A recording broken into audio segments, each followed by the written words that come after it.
오늘 말씀은 고린도후서 11장 16절에서 33절까지의 말씀입니다. 고린도 교회 성도들은 육신을 자랑하면서 바울을 공격하는 어리석은 자들을 교회 안에 용납했습니다.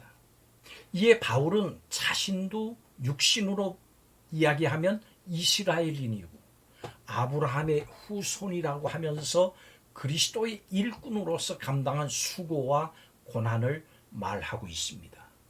여러분, 죽을 뻔한 바울은 날마다 모든 교회를 향해서 염려하면서 자신이 받은 고난과 그 약한 것을 자랑합니다.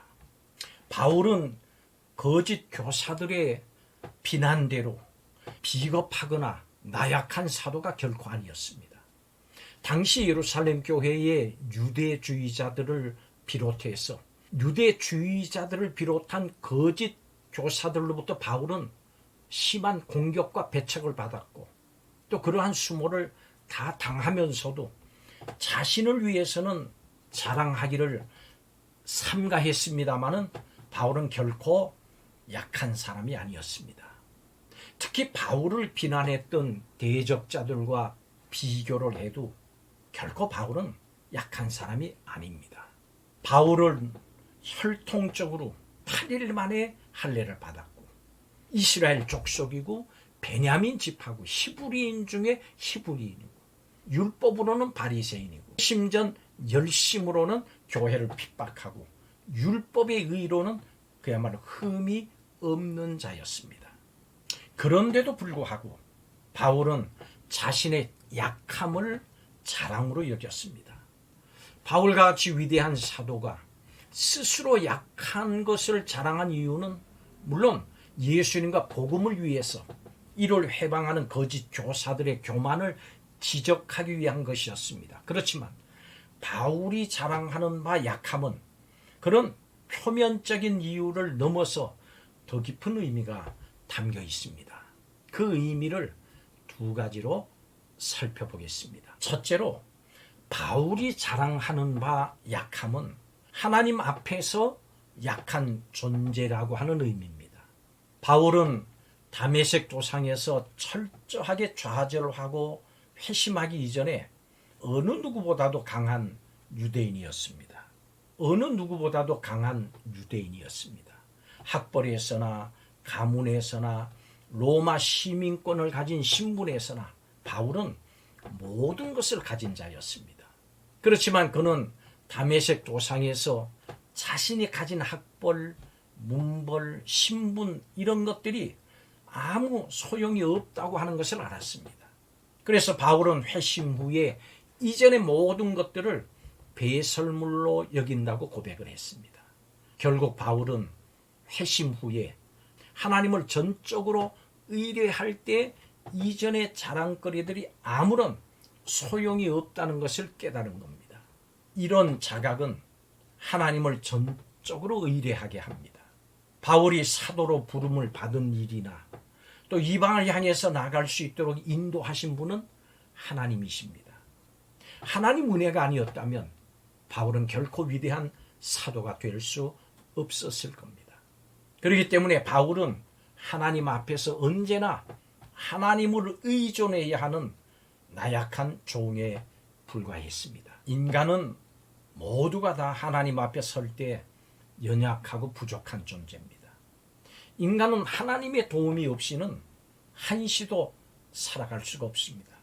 그러므로 인간이 스스로 섰다고 생각하는 그것 자체가 교만이고 만약 그것을 자랑한다면 하나님 앞에서는 불경한 것입니다.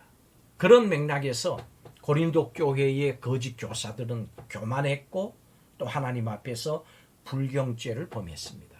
그렇기 때문에 바울의 자랑은 오직 하나님 앞에서 약한 존재임을 드러내는 것이었습니다. 오직 하나님만을 의뢰하는 믿음만이 성도의 자랑이 되어야 합니다. 그리고 하나님께 대한 전적인 의뢰만이 진정한 강함을 나타낼 수가 있습니다. 두 번째로 바울이 자랑하는 바 약함은 예수님과 복음에 대한 충성을 위한 약한 존재라고 하는 의미입니다. 바울이 다메섹에서 광주리를 타고 탈출한 일이나 맞은 일들은 회심 전 바울에게 있어서 상상할 수조차 없는 수치스러운 일이었습니다. 그렇지만 예수님과 복음을 위해서 바울은 그 모든 수모와 고통을 달게 받았습니다. 실로 바울이 당한 수모와 고통, 그리고 심적인 갈등과 염려는 가히 우리가 상상할 수조차 없는 극심한 것이었습니다. 당시 형벌 제도에 비추어 볼 때 매를 맞는 일이라고 하는 것은 죽음을 각오해야 했던 일입니다. 왜냐하면 채찍 끝에 뼈나 쇠 조각을 달아서 맞을 때마다 이것이 살을 뚫고 깊이 박히고, 그리고 살점이 뜯겨나가는 고통을 감수해야 했기 때문입니다. 환난 중에 당한 고통 또한 이 매맞음 못지 않았습니다. 루스드라에서는 바울이 죽은 줄 알고 성 밖에 내다 버릴 정도였습니다. 바다 한가운데서 배가 파손이 됐다면 거기에서 살아난 것 그 자체가 기적이었습니다. 살 소망이 끊어졌다, 이렇게 표현했습니다. 그런데 바울은 이러한 위험을 3번이나 당했다고 했습니다. 여기에 더해서 바울은 심적인 그 고통도 극심하게 겪었습니다.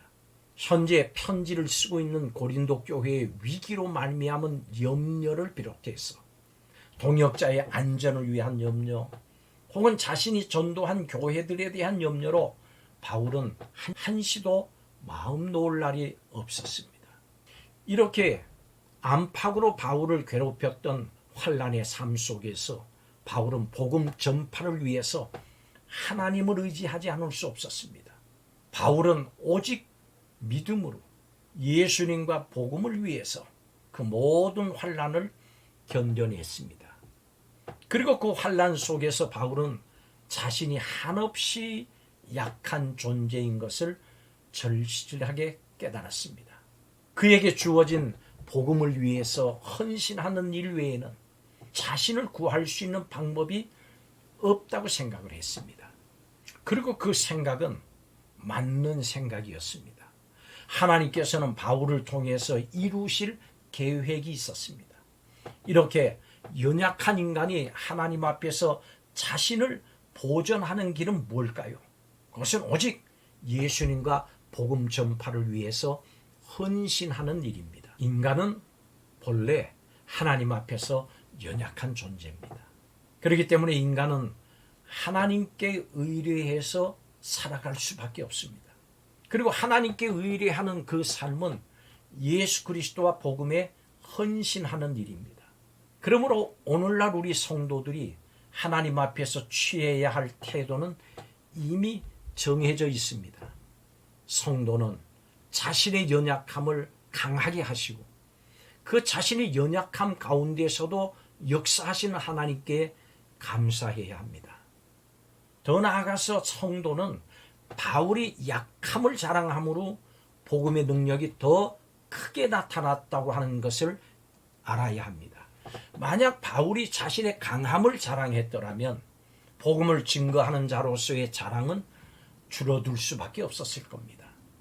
성도 여러분, 우리가 우리 스스로를 겸손하게 복종시킬 때 복음은 더 두드러지게 나타나고 그것이 은혜가 되고 하나님께 영광 돌리는 일인 것을 기억하시기를 바랍니다. 기도하겠습니다.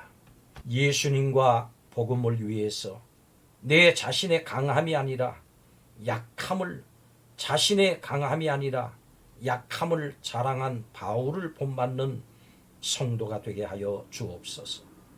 하나님 앞에서 나약한 존재임을 깨닫게 하시고 이것을 인정하게 하여 주옵소서. 예수님과 복음에 대한 충성을 위해서 스스로 약해져서 고난을 감수한 바울을 본받아서 그리스도의 남은 고난에 동참한 성도들이 되게 하여 주옵소서. 연약함을 강하게 하시고 그 연약함 가운데서도 역사하시는 주님께 감사드리며 예수님의 이름으로 기도하옵나이다. 아멘.